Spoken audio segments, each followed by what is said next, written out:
जय श्री कृष्णा। नमस्कार दोस्तों। श्री कृष्ण को हिंदू धर्म में भगवान के रूप में पूजा जाता है और उन्हें जीवन की विविध लीलाओं के लिए जाना जाता है।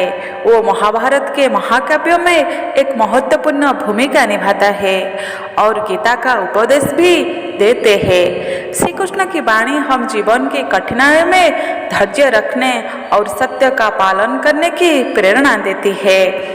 कृष्ण ने गीता में अर्जुन को कर्म का महत्व समझाया और बताया कि हम अपने कर्म का फल पाने की चिंता नहीं करनी चाहिए। उनके अनुसार धर्म का पालन और सत्य की रक्षा करना ही हमारा कर्तव्य है। उन्हें यह भी सिखाया कि हम अपने मन का नियंत्रित रखना चाहिए और मोह माया से दूर रहना चाहिए। कृष्ण की वाणी में प्रेम, करुणा और भक्ति का संदेश भी समाहित है।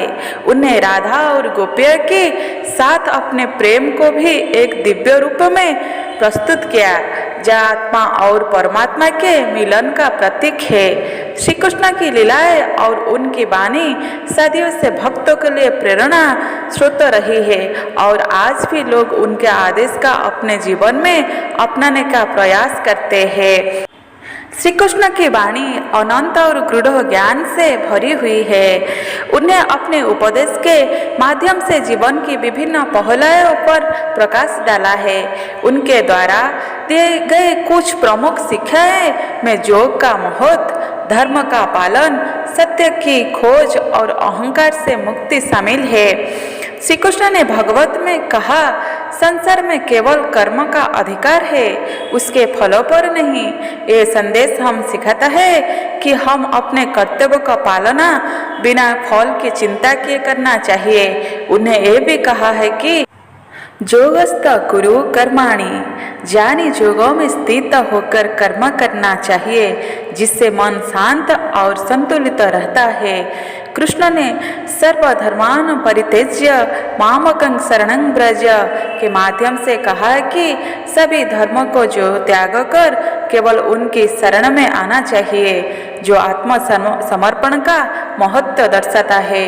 उन्हें यह भी बताया कि सच्चे भक्त को निश्चल और निस्वार्थ प्रेम के साथ भगवान की भक्ति करनी चाहिए, जिससे वह जीवन के सभी दुखों से मुक्त हो सकते।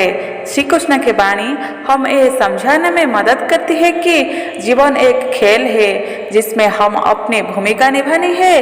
उनकी शिक्षाएं हम प्रेरित करती है कि हम अपने जीवन का सच्चाई, प्रेम और भक्ति के मार्ग पर चलते हुए बिताएं। श्री कृष्ण की वाणी में अनेक तत्व है जो जीवन का दिशा प्रदान करते हैं। उनका संदेश केवल धार्मिक या आध्यात्मिक नहीं है, बल्कि जीवन के हर पहलू का स्पर्श करता है।